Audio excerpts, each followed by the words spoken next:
Sir, do you have any known enemies?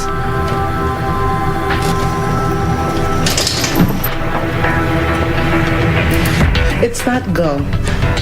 She's up to no good. I don't know why he keeps on saying that the business is as good as dead. And look at these accounts. They are flourishing. My husband is full of surprises.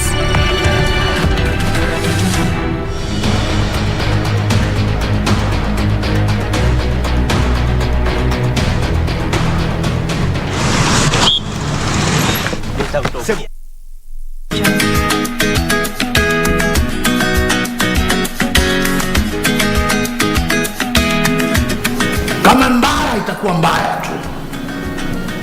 Mume wangu, punguza pressure basi. Nipe habari. Kukoje huko ndani? Bwana Senator. Huyo bwana Senator na gavana maadui wakubwa sana. Kinachonishangaza, Nini umbea kila siku na neno moja? Mwambe mara ngapi? alafu wewe unafuta wewe. Nini? Mimi ndio nikufundisha.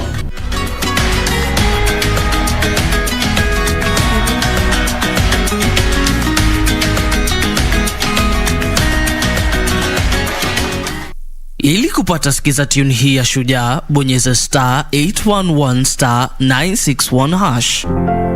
Siku ya Mashujaa, unamsherekea nani kama shujaa wako? Labda ni mzazi wako, ndugu au dada yako, rafiki au mpenzi wako.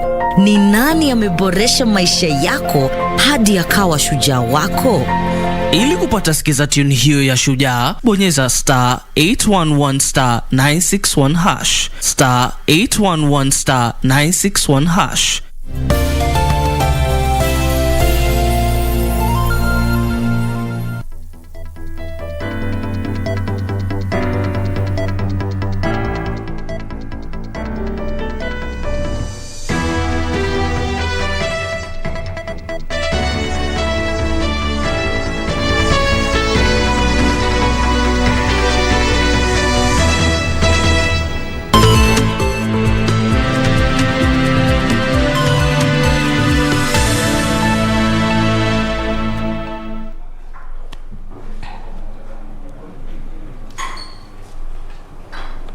Good afternoon. I trust you're having a lovely Saturday so far. Well, this is Lunchtime News and we have a comprehensive bulletin lined up this afternoon. My name is Jacky, Wambiru, and to kick us off, a section of leaders from Migori County is blaming the National Environment Management Authority for failure to address the environmental degradation and deaths caused by gold leaching companies in the area. Led by Migori Senator Ochilo Ayako, the leaders have vowed to ensure that justice is served to the affected families within Nyatike sub-county. Leaders in Migori County have raised concern over the gold mining activities in the area, which they say has caused deaths and massive destruction of the environment. The latest incident is on Wednesday when 2 miners perished while one was left nursing injuries after a section of the Makalda gold mines caved in. The incident coming barely a month after 8 cows died for allegedly drinking contaminated water from one of the gold leaching farms within Kowor village in Nyatike sub-county. Can this mining be done such that life is preserved? We have seen, if it is not the soil caving in on people, it is some leaching that is affecting our animals. And as this leaching affects our animals, it doesn't just end there. This water goes to the river, it goes to the lake. Our aquatic life is affected. Our own people who drink these waters are affected. There is a need, NEMA, there is a need to relook at the mining system in Migori County and especially the disposal of all the chemicals that are used. Migori Senator Ochilo Ayako is now accusing the National Environment Management Authority of turning a blind eye on the plight of the residents. I believe that NEMA in this end of the world is also compromised. The public complain day in, day out. They listen to what politicians like me are saying, but they do nothing. So for me, I am going to take this matter up, particularly for an institution like NEMA, with higher authorities. Nyatike MP Tom Odege strongly condemned those trading in gold in the area for failing to adhere to the set standards of operation. For Lunchtime News, I'm Safin Acheng Oma. Now moving on, police officers in Uhuru have nabbed an assortment of drugs with a street value of over 1.2 million shillings. According to police reports, the narcotics are believed to have been shipped in from Ethiopia. Youths have been advised to keep off drugs as police intensify the search for the drug peddlers who escaped. From the Directorate of Criminal Investigations are in hot pursuit of drug peddlers in Nakuru who escaped leaving behind an assortment of drugs. According to Nakuru OCPD Helena Kabukuru, the assortment of drugs found in a house in Bondeni, Nakuru County, is believed to have a street value of over 1.2 million shillings. Pakiti sigine niko na hapa mbele yenu ni ya heroin, region system ya heroin, kuonyesha hawa the suspect. Sio bagi peke yake. Hizi dangerous drugs hizi, heroin, ingine inaitwa marijuana, tumepata pale na cocaine. So ni kuonyesha watu wako tayari wanataka kuharibu vijana wetu. Further reports indicate the drugs were brought in from Ethiopia with the final destination not yet determined. Ile bagi tumepata leo kuna processed, ingine ni processed, ingine hata imefugwa. So ilikuwa iletwa pale pia kusafirishwa mahali hatujui ni wapi. So na risla, kuna risla pakiti karibu 100 ambaye ilikuwa pale ndio itayarisha ile bangi ifugwe misokoto alafu itumike kwa vijana wetu. Security has also been beefed up in the county as 24-hour business operations resume following the lifting of the curfew, with the youths advised to keep off drugs. For Lunchtime News, I'm Sarafina Robbie. In other news, the Dock Workers Union has welcomed the decision of the National Assembly Labour Committee calling for the implementation of a collective bargaining agreement between the union and Kenya Ports Authority management. The National Assembly Committee on Labour and Social Welfare recommended to the Salaries and Remuneration Commission to reconsider its position and urgently approve a 2-year CBA between the dock workers and Kenya Ports Authority. On Thursday, the National Assembly Labour Committee led by Moya MP Kavinga Wachira tabled its report on the stalemate between the dock workers and the Kenya Ports Authority, recommending SRC reconsiders its decision and urgently approves the 2-year collective agreement.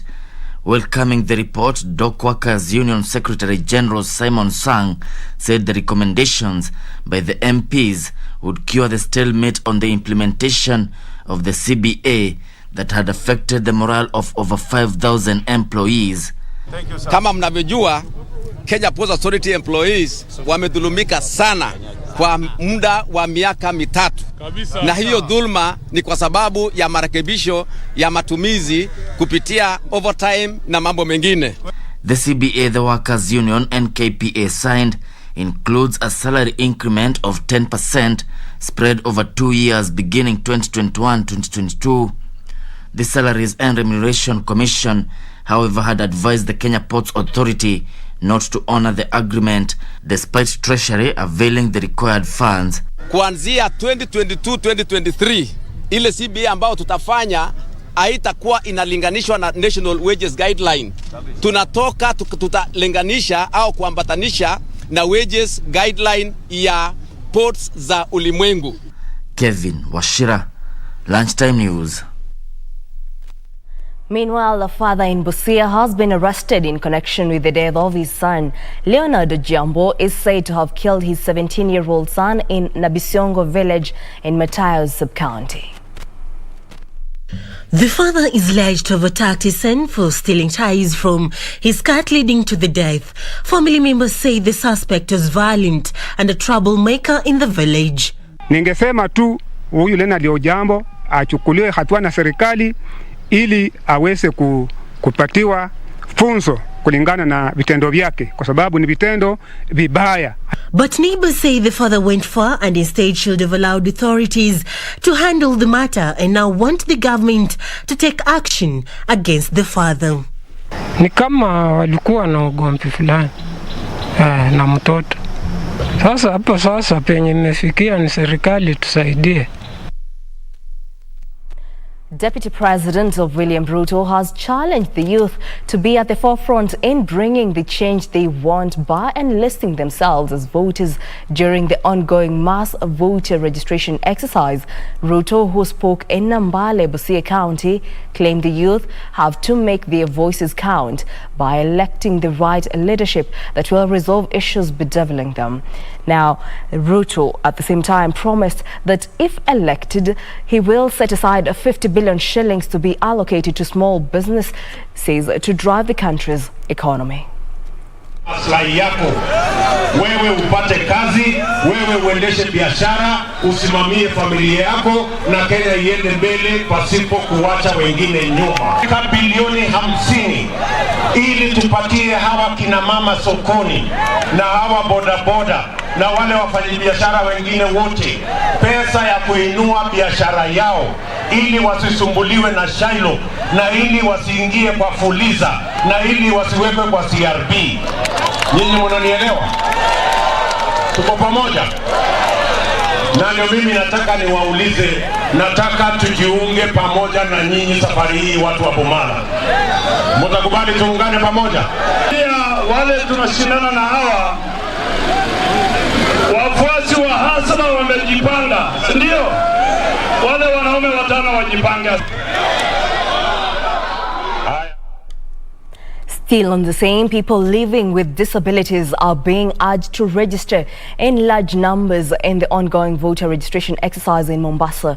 Addressing a section of people living with disabilities in Mombasa, the Orange Disability League coordinator Ramla Said, the disabled should not be disenfranchised from exercising their democratic rights and must be assisted to register as voters. Mass voter registration exercise enters the 4th week.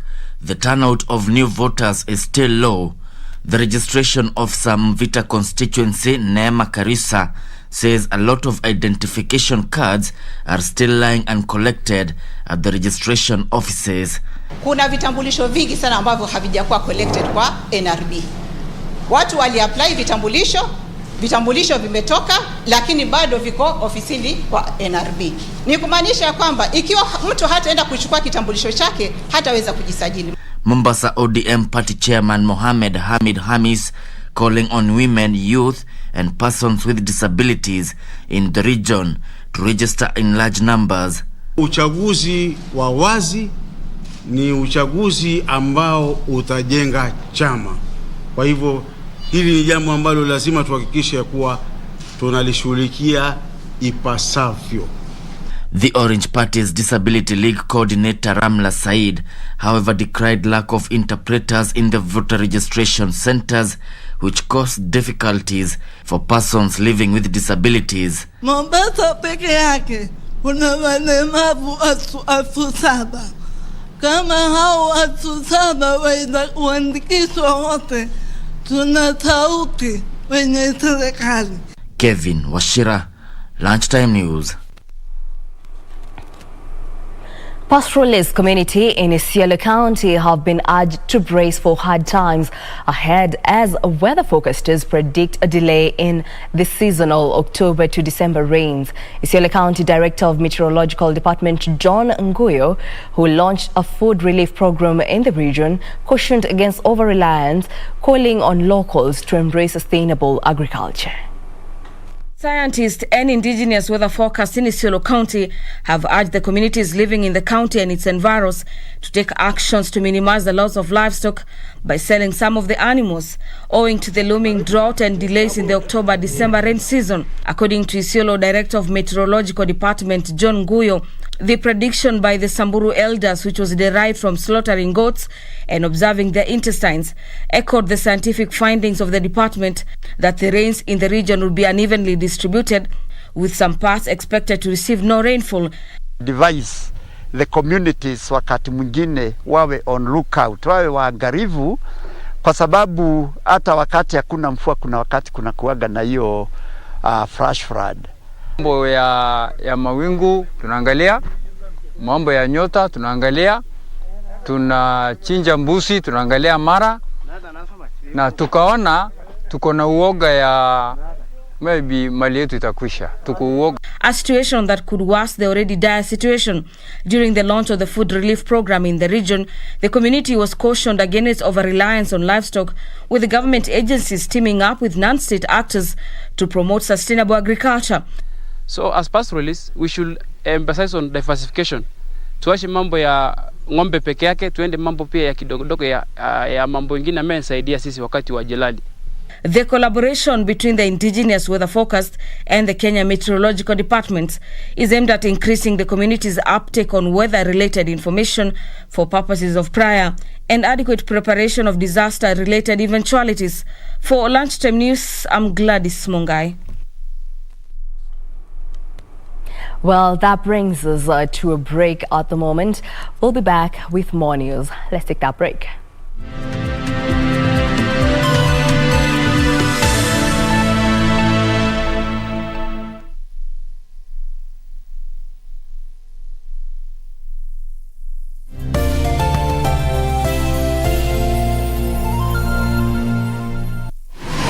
Log on to the KBC website at www.kbc.co.ke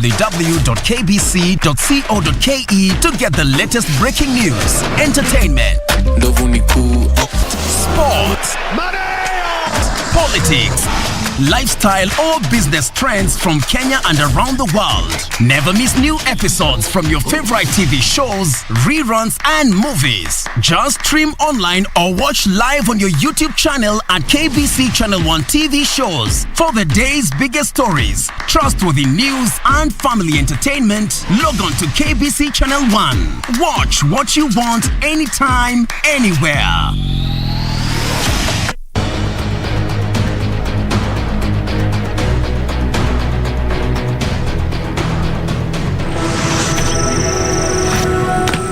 Sir, do you have any known enemies?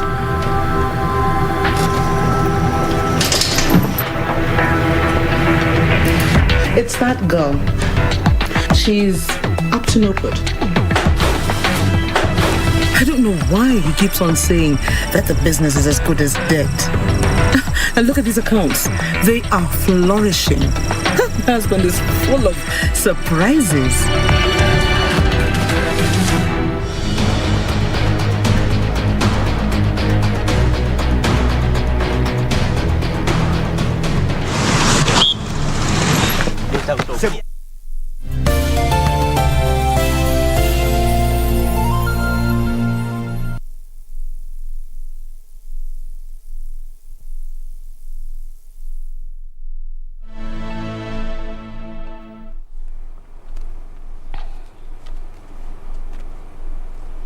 Welcome back. Now let's proceed.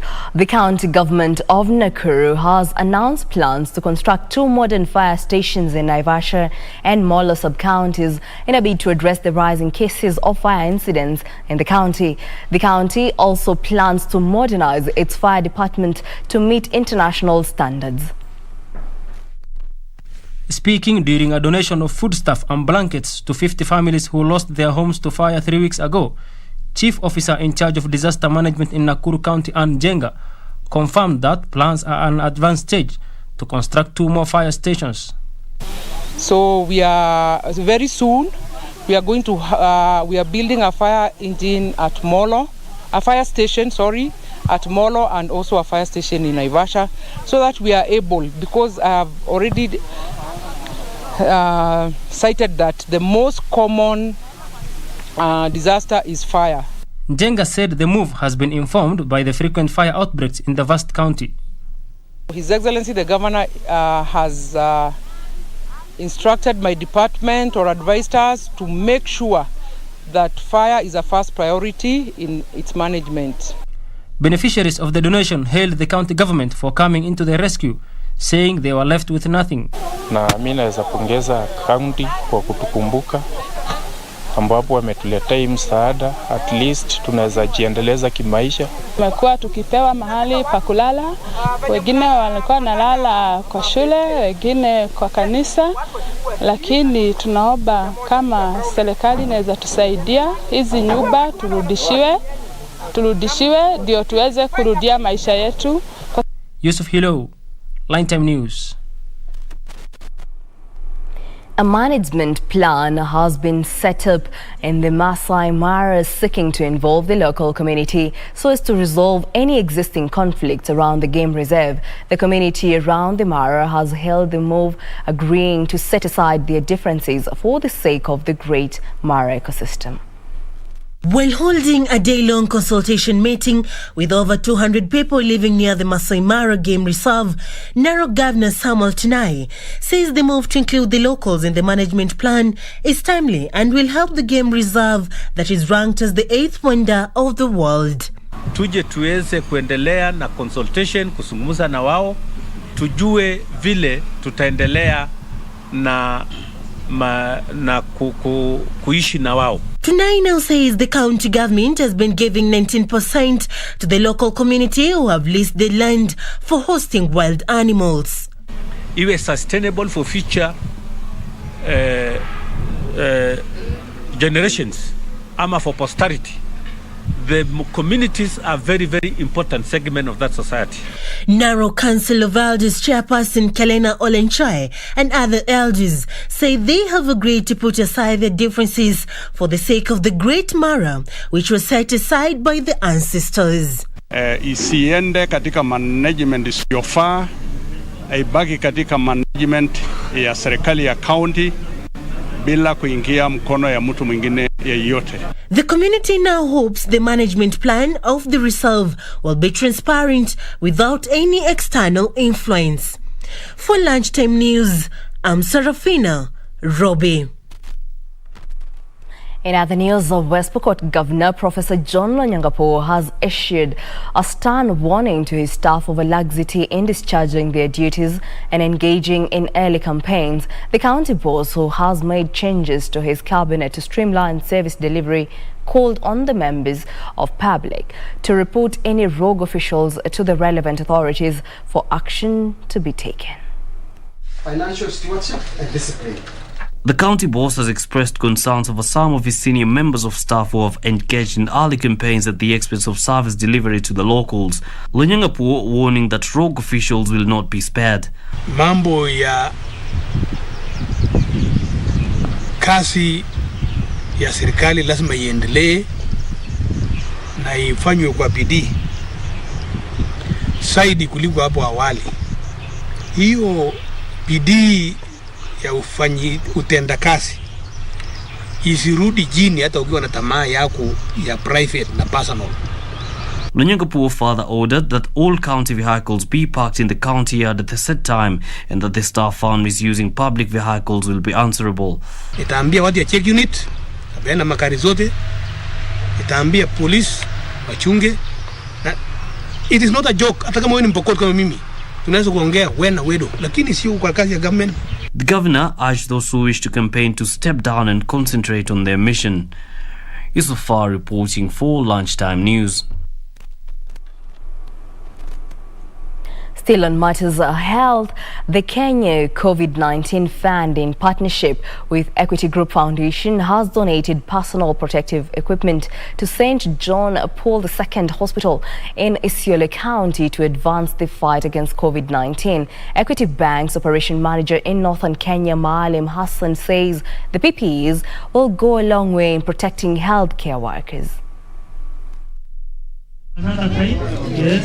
The war on COVID-19 in Isiolo County has received a shot in the arm, courtesy of Equity Bank and the COVID-19 Fund. St. John Paul II Matake Hospital is the latest recipient of personal protective equipment, which will be used by healthcare workers in their day-to-day combat against the deadly virus. We must protect the general who are in the front line, and the general in front line are now the health professionals, and therefore the bank deliberately decided to put aside massive resources across the country to support or distribute PPEs to the 47 health hospitals across the county. Equity Bank's operation manager in Northern Kenya, Maalim Hassan, says the war on COVID-19 is a collective responsibility. As a bank, our mission is very clear, our purpose is very clear. We exist to transform. The purpose is we transform life, we give dignity, we expand opportunity, and we say, hey, the bank decided we can't watch the world like this. And what intervention can we be able to do? The Matake Hospital Administrator, Sister Mercy Githinji, said the provision will enable the facility to address crucial areas such as testing and handling of cases of infections. Tumekuwa hatuwezi tukachanja watu, tumekuwa hatuwezi tukaweza kupima ama kuconduct ile COVID test kwa sababu tulionelea hata tukiweza kupata the test kit then kuna ule upungufu wa PPEs na pia na riski ile maisha ya wafanyikazi ambao tuko nao bila PPEs, lakini tunayo furaha tele leo. Yusuf Hilo, Lunchtime News. The National Cohesion and Integration Commission has put on notice politicians who are fond of funding youth to cause violence in the country, especially during the electioneering period. The warning comes amid concerns of rising political temperatures in the country, with youth targeted by politicians to settle their selfish interests.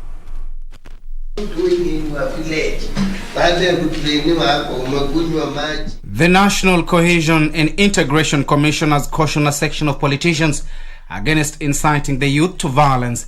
Let's unlock the early warning and early response system so that we're able to communicate with our security teams in time in terms of the indicators that are emerging, if the issues you think that are likely to cause havoc.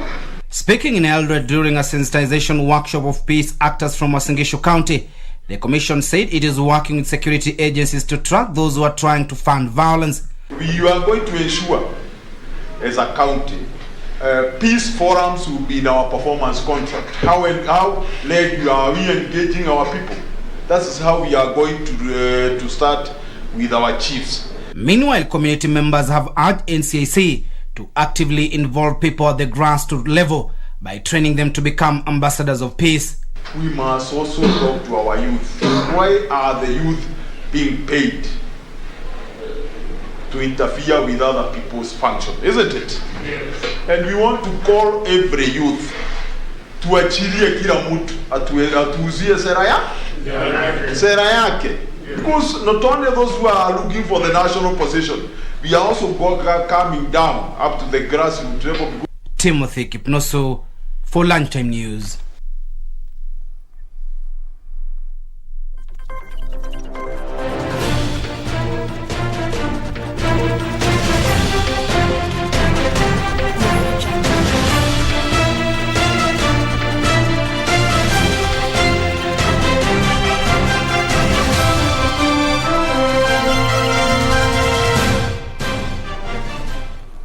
And now in the sports arena, Tusker FC were knocked out of the CAF Champions League after a 4-0 loss to Zamalek at the Borg El Arab Stadium in Egypt. Having lost 1-0 in the first leg, the defeat saw Tusker FC drop to the CAF Confederation Cup playoffs.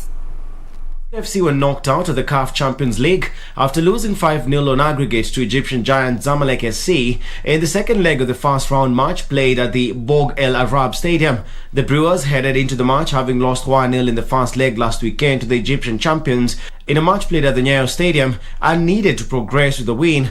Ibrahim Obama scored 2 goals as El Ghazeri and Ashraf Ben Shaki scored a goal apiece to propel the 5 times African champions to the group stages of the 2021-2022 CAF Champions League. The Kenyan champions will now turn their attention to the CAF Confederation Cup, where they will be grouped alongside one of the winners of the ongoing first round, which continues today. Well, that brings us to the end of our bulletin this afternoon. Thank you for choosing Lunchtime News. For more news, check out our website at kbc.co.ke. My name is Jacky Wambiru. Our sign language interpreter is Byron Abuli. Have a lovely afternoon.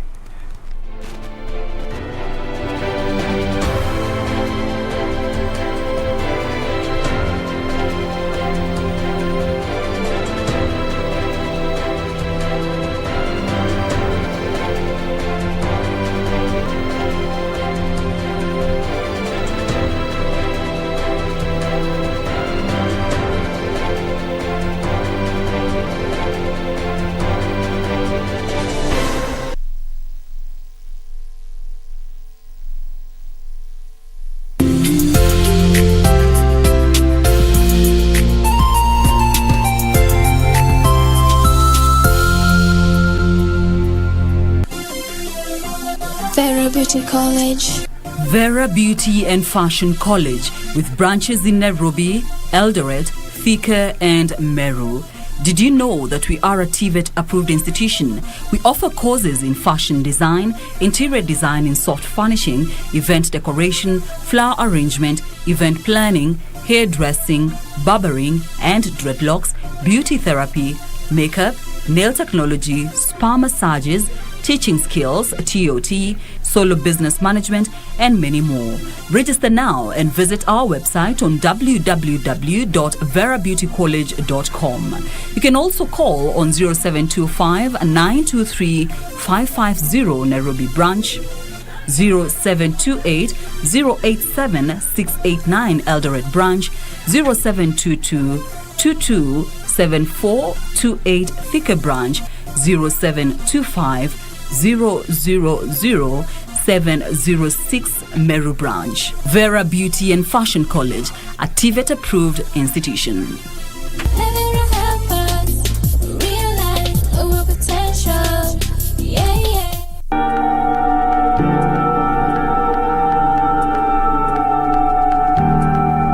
Pete, I've loved you from day one when it was even close to impossible for me. I didn't ask for you to love me. Respect, Christine. It seems you have a lot of savings then. Me, I'm a baby girl. I deserve soft life. Si lazima ikuwe pesa yangu. Mimi na wewe mambo ya kesi tustahili kuongea. Si sana kindani, kidogo kidogo tu. Kwa koti tutakutana huko. Kwa nani? Ni Mark. Wow. Stop asking questions. Hello, Christine. Christine, what's wrong? We need to fire Lawrence. She's in the living room. You need to know which side you're on. You need to open your eyes and know which side you're on, okay?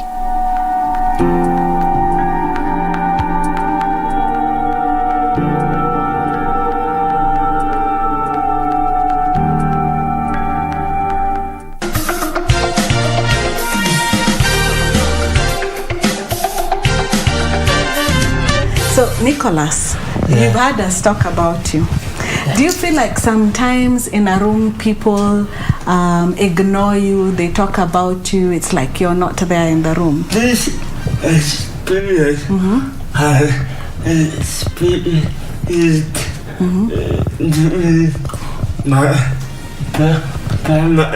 Yes. Education. And do you sometimes go through that people in society reject him? Some people ignoring Nicholas, telling me, have you given your child drugs so that he can walk like this? Yeah.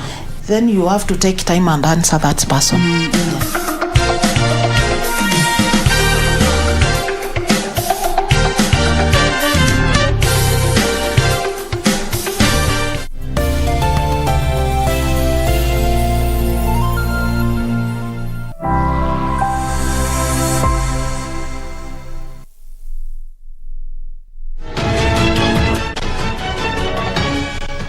So, Dakta, karibu tena sana.